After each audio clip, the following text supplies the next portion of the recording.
মুরগির মাংস পেঁপে দিয়ে রান্না করেছি। এটা এতটা খেতে মজা হয়েছিল। ঘরে থাকা উপকরণ দিয়েই একটু অন্যরকম করে রান্না করার চেষ্টা করেছি।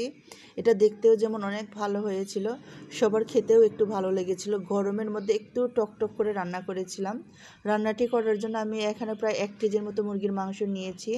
ভালো মতো কেটে ধুয়ে এর মধ্যে আমি লবণ দিয়ে দিলাম 1 চা চামচ, হলুদ গুঁড়ো দিয়ে দিলাম আধা চা চামচ, জিরে গুঁড়ো আমি দিয়ে দিলাম আধা চা চামচ, ধনে গুঁড়োও আমি দিয়ে দিলাম আধা চা চামচ, গরম মশলার গুঁড়ো আমি এখানে দিয়ে দিলাম আধা চা চামচের মতো। তারপরে এখানে আমি দিয়ে দিচ্ছি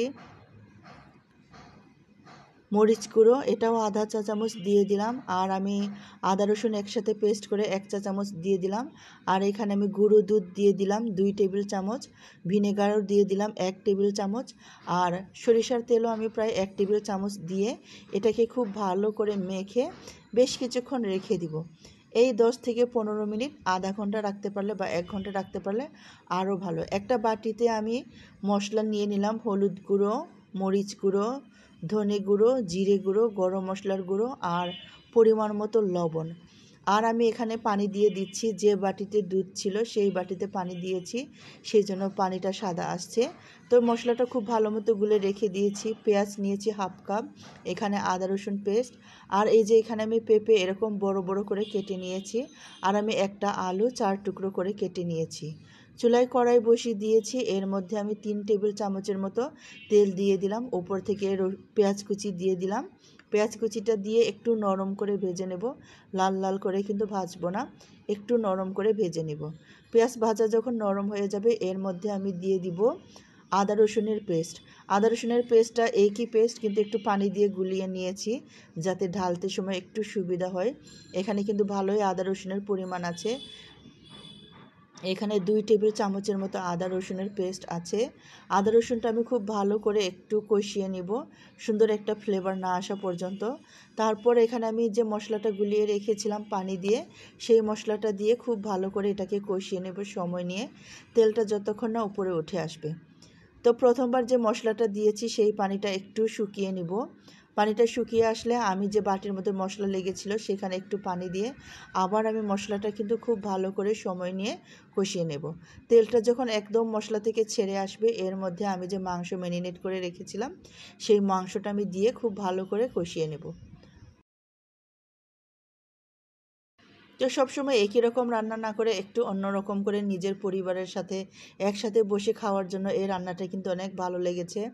আর এই একটা রান্না করলেই কিন্তু পরিবার হলে, ছোট পরিবার হলে খাওয়া যায়, অন্য কিছু রান্না না করলেও হয়ে যায়। তো মাংসটা একটু কষিয়ে নিয়ে আমি যে আলুটা কেটে রেখেছিলাম সেই আলুটা দিয়ে দিলাম। আলুটা একটু সেদ্ধ হতে সময় লাগবে, যেহেতু আমি আলুটা ভেজে নিইনি বা সেদ্ধ করে নিইনি, তাই আমি সাথে সাথে বলতে গেলে দিয়ে দিলাম। তো আলুটা দিয়ে দিয়েছি, আর বাটিতে কিছু মশলা লেগেছিল সেগুলোও আমি দিয়ে দিলাম। দিয়ে এটাকে খুব ভালো করে মশলার সাথে মিশিয়ে নিলাম। আলু, মাংস, মশলা একসাথে ভালো করে মিশিয়ে এটাকে ঢেকে অল্প আঁচে রান্না করব, মিডিয়াম থেকে একটু সামান্য কমে। তো বেশ কিছুক্ষণ ঢেকে রান্না করার পর দেখেন তেলটা একদম উপরে উঠে আসছে, মশলা কিন্তু একদম ছেড়ে আসছে। তো এটা আমি আরেকটু ভালো করে নেড়ে চেড়ে নিচ্ছি, নেড়ে চেড়ে এটাকে আবার একটু সময় রান্না করে নিব। মাংসগুলো, মশলাগুলো যখন কষানো হয়ে যায় তখন এটা কিন্তু একটু হালকা হয়ে যায়, খুব ভালো লাগে নাড়াচাড়া করতেও। তো মাংসগুলো যেহেতু আমি একটু বড় করে কেটেছি তাই একটু উল্টে উল্টে দিচ্ছি।